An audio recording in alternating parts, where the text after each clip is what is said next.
Pois bem, irmãos, carta escrita aos Efésios, capítulo 4, os nossos versículos serão do 17 ao 24, prosseguindo mais um pouco de onde nós havíamos parado, lembrando que aí vai ser toda a estrutura bíblica para o desenvolvimento da mensagem desta noite.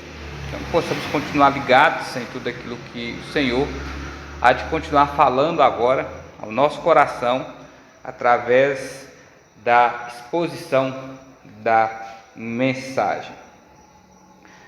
Santidade cristã opõe-se aos costumes dos gentios, a divergência no mundo, contraparte, nós podemos dizer. Pois bem, irmãos, agora já chegando a nível de introdução, para que lado a sua vida tem andado? É até assim uma pergunta popular, não é isso? Para que rumo a sua vida tem ido? Mas isso é de extrema consideração para nós que somos cristãos, nós que temos fé no Senhor Jesus Cristo. Isso não é simplesmente uma forma de dizer, mas é uma realidade que sempre tem que ser revista e ressaltada. Como você tem vivido? Lembrando que a rua aberta para o cristão, que Paulo ele menciona nesse capítulo, é o tema abordado para que ele possa trazer direção para os passos dos cristãos. Lembrando que logo no primeiro versículo, nesse capítulo 4, ele diz o seguinte: portanto eu, prisioneiro do Senhor, peço-vos que andeis de modo digno para o chamado que recebesse. Então a pergunta continua sendo a mesma: eu tenho andado de maneira digna diante do chamado que Deus confiou a mim ou a nós? Nós que recebemos da parte de Deus esse desafio, essa oportunidade, ou esse presente, ou essa conclamação. Deus tem nos visto como pessoas dignas nessa caminhada, lembrando que caminhada aqui simplesmente está nos dizendo de maneira indireta a forma que nós vivemos a nossa vida aqui. Nós não andamos no caminho deste mundo. Isso é algo bem claro para todo cristão, como uma estrada reta. Como uma estrada reta, como uma régua. Não andamos no mesmo caminho do mundo.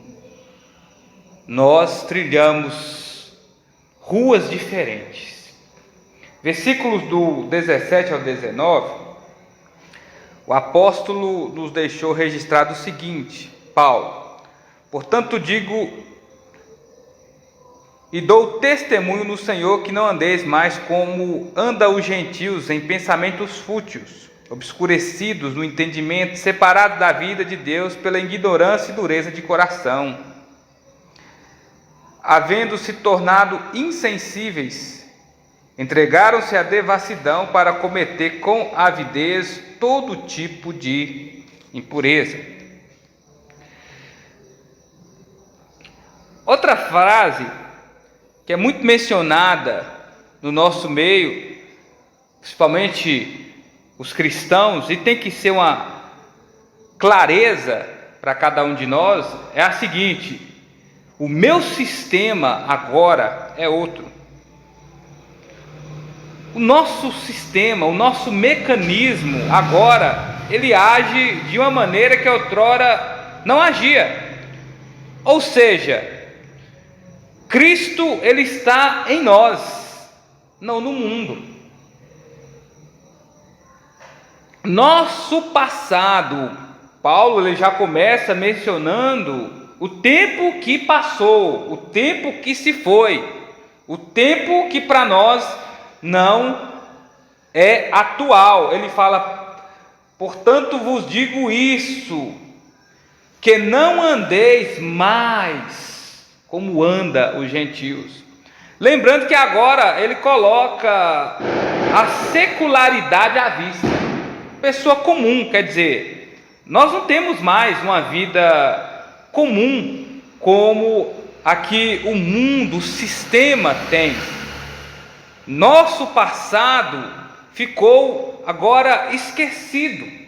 Como assim? Deus ele não faz mais menção, ele não ressuscita mais isso, ele não desafoga mais as lembranças de como nós vivíamos outrora. Deus ele não emerge, levanta isso das sombras. Essa é a questão de esquecer. Ele não considera mais, porque a nossa caminhada diante dele tem sido outra. Os nossos propósitos, as nossas finalidades têm sido outras. Todos estão separados de Deus. Por quê? Por causa dos seus delitos e pecados. Nós também andávamos no curso, na direção desse mundo, como o próprio Paulo falou, que é regido pelo príncipe desse século. Mas Jesus nos tirou desse caminho de escravidão e de desgraça de forma total, nos fazendo andar no seu caminho de graça e verdade que nos conduz à vida.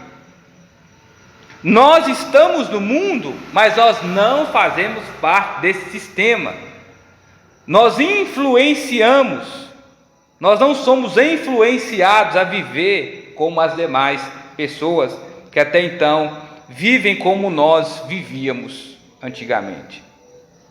Porque o que Jesus, na íntegra, ele fez foi nos tirar do caminho da perdição e do pecado, que é largo e espaçoso e que tem conduzido muitas pessoas à condenação.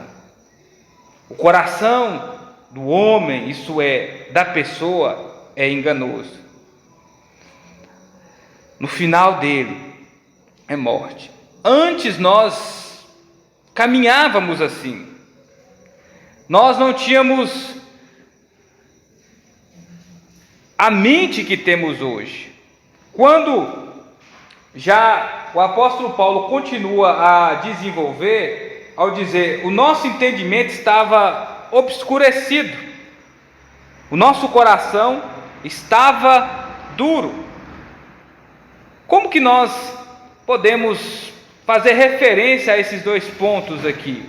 Por que obscurecido? Sem entendimento de Deus, sem clareza dos planos e dos propósitos que Ele tem para nós.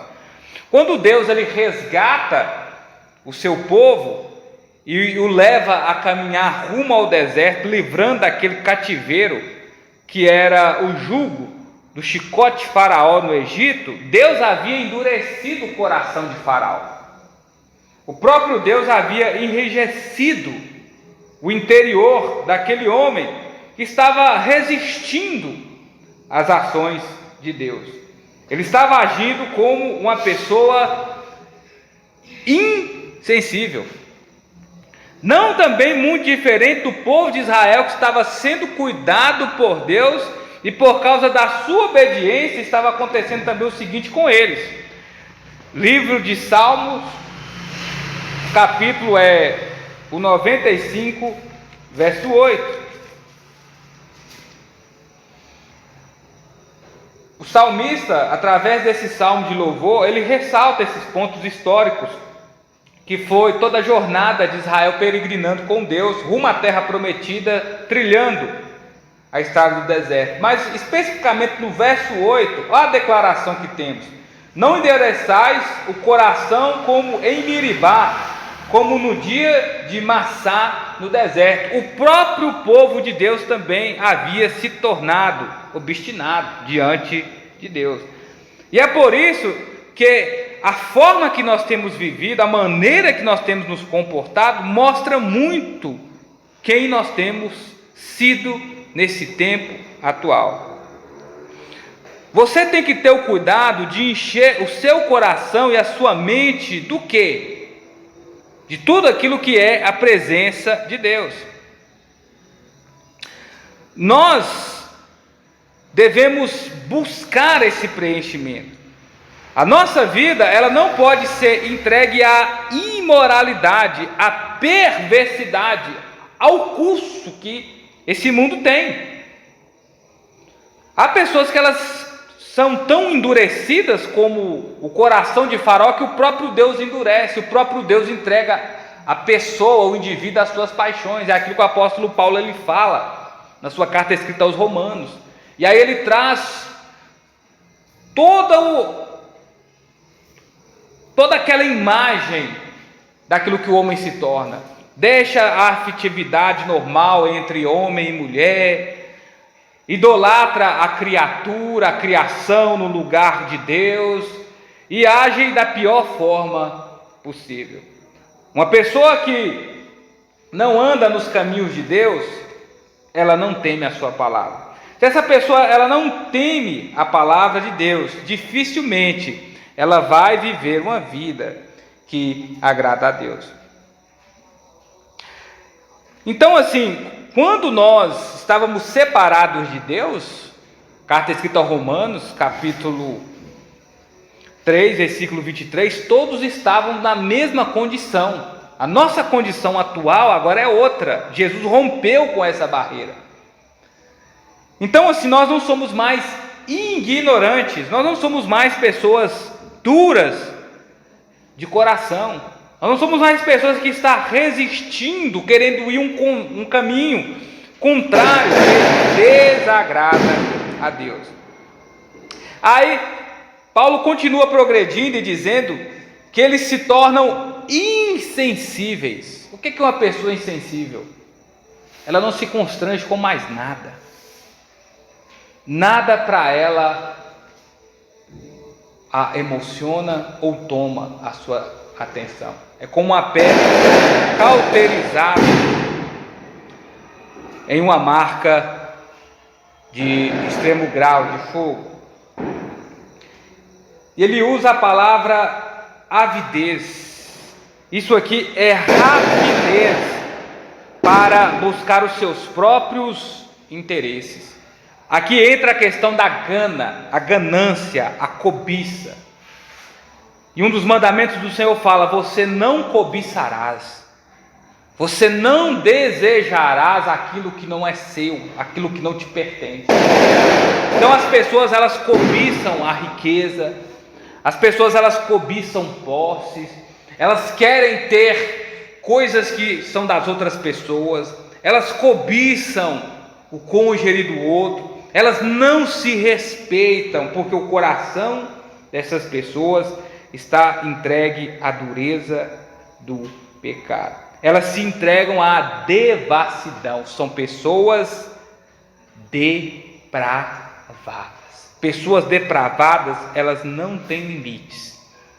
Elas saem pelada na rua, elas partem para briga, elas falam palavrões, elas infelizmente não têm um pingo de lucidez.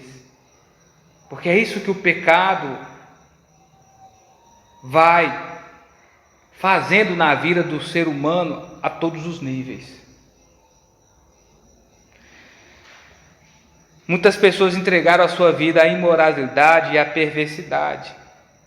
É claro que nós estamos falando de um sistema que nós fomos retirados, os nossos olhos foram abertos, a nossa mente foi mudada. Nessa noite, o conselho que é dado aqui a mim e a você pela palavra de Deus é que nós temos que entregar o nosso coração ao Senhor e confiar nele, porque no mais tudo Ele fará.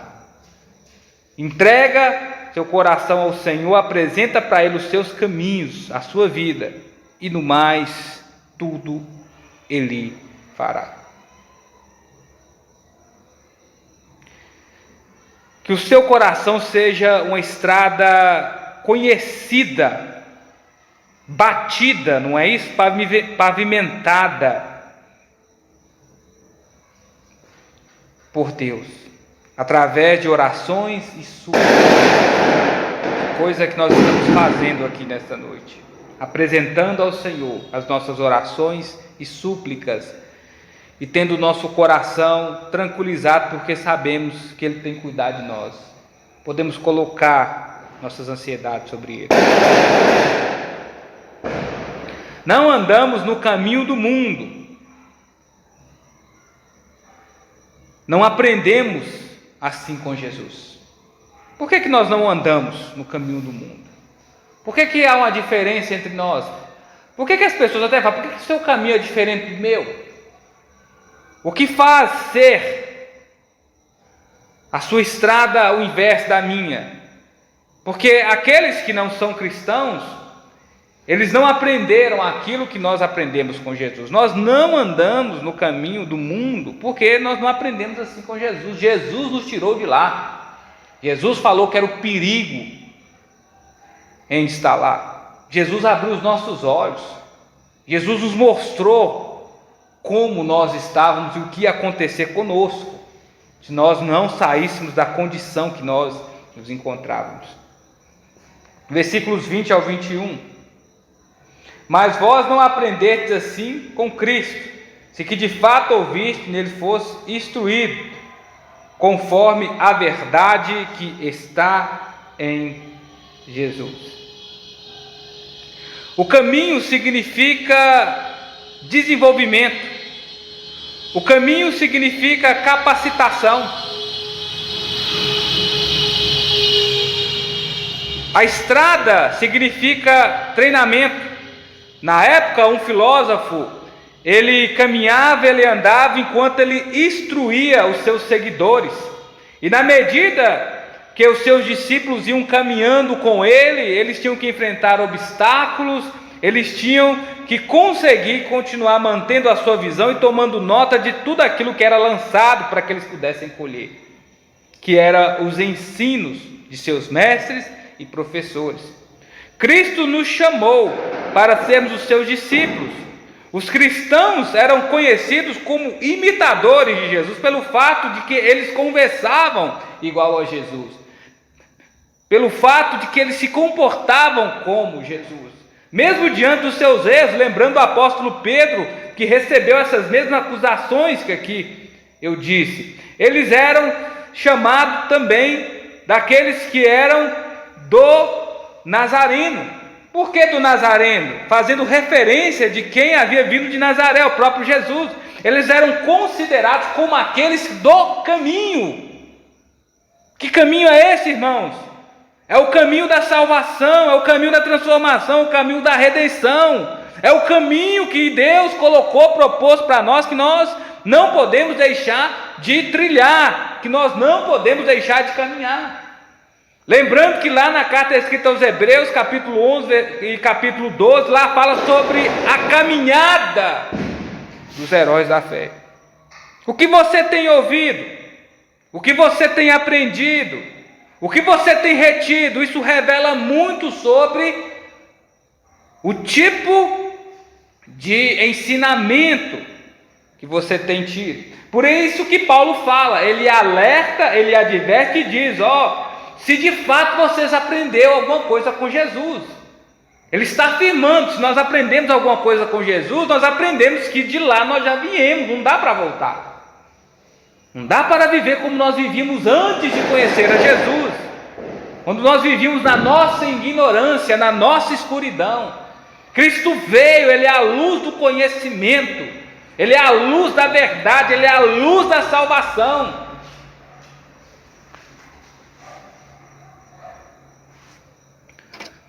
Irmãos, nós temos que andar num caminho que revela as pegadas de Cristo. Você está firmado em Cristo? Se sim, os ensinos que você tem praticado nesse mundo são dele. As instruções que você tem recebido vêm diretamente dele. O nosso coração não está cobiçando, desejando. O nosso coração, ele não está sendo assediado pelo pecado, pelo nosso adversário ou por esse sistema corrupto, mas o nosso coração anela anela pela palavra de Deus. O caminho para as pessoas comuns, na sua grande maioria, no final dele, irmãos, como eu já referi, é catástrofe, é morte, é separação eterna de Deus, é condenação, é sofrimento, porque elas têm vivido uma vida de prazer, uma vida de rebeldia diante de Deus. As pessoas, elas têm vivido de uma maneira que não agrada a Deus. Jesus nos falou: o caminho apertado, a porta estreita que conduz à salvação. Largo e espaçoso é o caminho do mundo. E para lá se vai muitas pessoas. Jesus nos resgatou, nós estávamos perdidos como ovelhas, sem pastor, cada um seguindo o seu próprio curso, cada um procurando viver da sua maneira, até Jesus vir se apresentar como nosso Redentor, como nosso bom pastor, como nosso cuidador, como nosso doutrinador, como nosso corregedor. Nosso exemplo, irmãos, é Cristo, não o mundo. A nossa jornada é outra.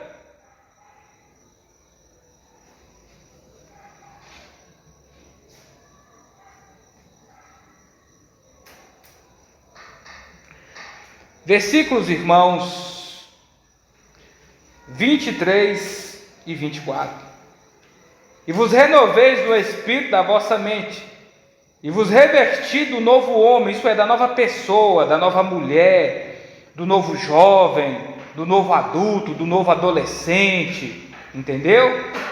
Do novo ancião, segundo a Deus, em verdadeira justiça e santidade. E vos renoveis no espírito da vossa mente, e vos revesti do novo homem, criado segundo Deus, a verdadeira justiça e santidade. O que é esse revertir, irmãos? É realmente, você quer tomar posse, é pegar que é seu, é não abrir mão, é lançar a mão e falar: isso aqui é meu, eu tomo posse porque foi entregue a mim. Na máxima é isso, porque nós somos novas pessoas, nascemos de novo, somos agora filhos e filhas de Deus, temos uma nova vida, uma nova mentalidade.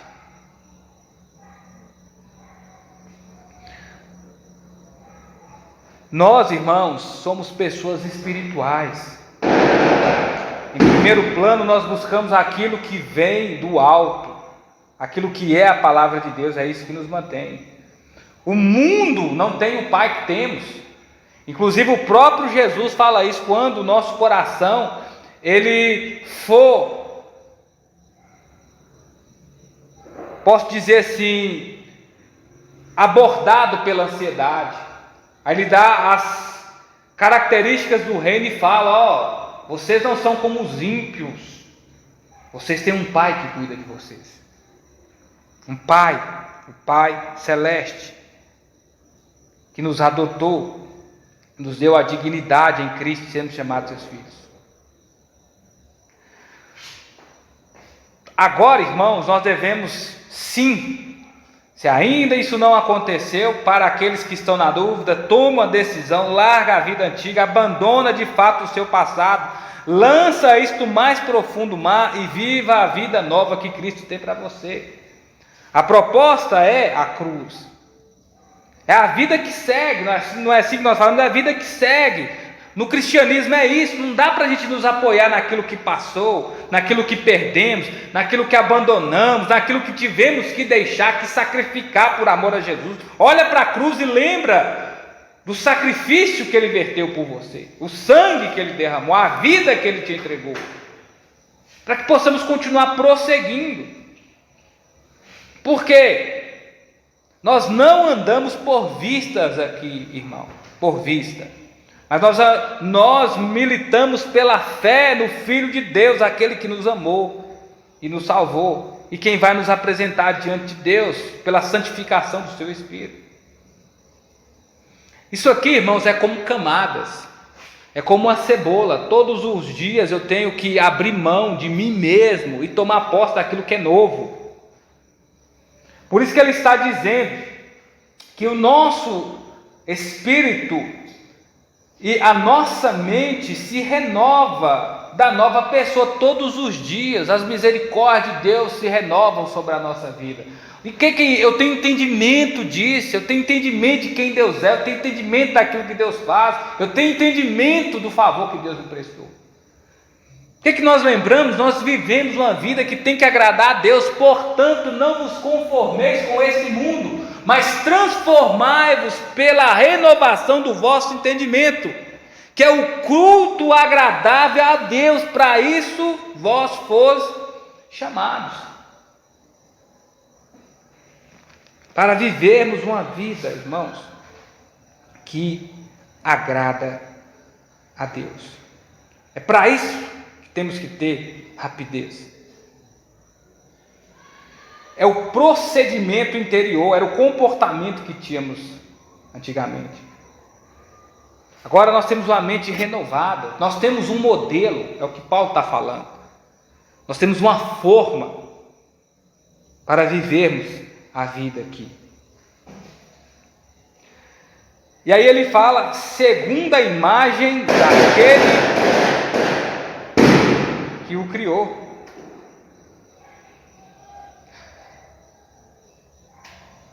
Todos os dias, irmãos, temos que abrir mão dos nossos próprios desejos e nos apresentar diante de Deus como sacrifício agradável diante do Senhor Jesus Cristo.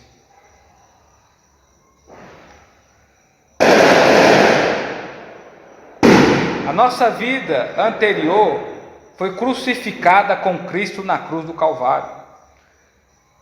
Agora nós somos novas pessoas, a nossa mente se renova. Nosso padrão, nosso modelo não é o mundo, não é o que o mundo pensa, não é o que o mundo diz, não é a moda do sistema, mas a nossa vida com Deus. Ou será que de repente eu e você já nos conformamos com isso aqui? Conformar é aceitar, não é assim mesmo, é desse jeito, não há mais o que se fazer. Contra a força não tem resistência. Quem falou que é na nossa força, irmãos? É na força do Espírito Santo, é no poder da palavra de Deus. É assim que nós travamos as nossas lutas. É por causa disso que nós nos damos por vencidos. É por causa disso que nós somos renovados quando nos falta força para lidar com as adversidades que temos que enfrentar em todas as atmosferas deste mundo, campo atmosférico da sociedade, através da renovação do nosso entendimento. Como que a gente consegue fazer isso? Tendo contato com Deus, para que possamos saber qual é a boa e perfeita vontade que Ele tem para você e para mim. Agradável. A vontade de Deus é agradável, ela é justa, Ele quer nos santificar. Tudo que você faz, preste bem atenção, tudo que você faz ou anda fazendo tem que ser para a glória de Deus. Entrega as suas paixões e desejos, crucifica isso lá na cruz o tempo todo. Foi por causa dos nossos pecados que Jesus por nós morreu, mas também por nossa causa Ele ressuscitou. E Ele pode socorrer todos aqueles que são tentados. Ele pode nos dar força diante das dificuldades. O nosso professor, irmãos, não é a vida. Você já viu as pessoas dizerem: professor desse ali vai ser a vida, vai aprender da maneira mais dura possível, porque a vida não tem dó de ninguém. Não, nosso professor é Cristo. Dentro desse sentido, a vida significa mundo. Quem nos ensina é Cristo, Ele é o nosso guia, Ele é Deus presente conosco, é Ele que está conosco o tempo inteiro, Ele é o vencedor triunfante, e através dele conseguimos vencer esse mundo também, concluir a nossa jornada. E lembre-se, crescer à imagem de Deus é crescer diante daquele que é justo e verdadeiro. Amém? Pai, muito obrigado por esta mensagem. No nome de Jesus, nos leve em paz, assim como o Senhor nos trouxe. É a oração que eu faço e digo amém. Amém?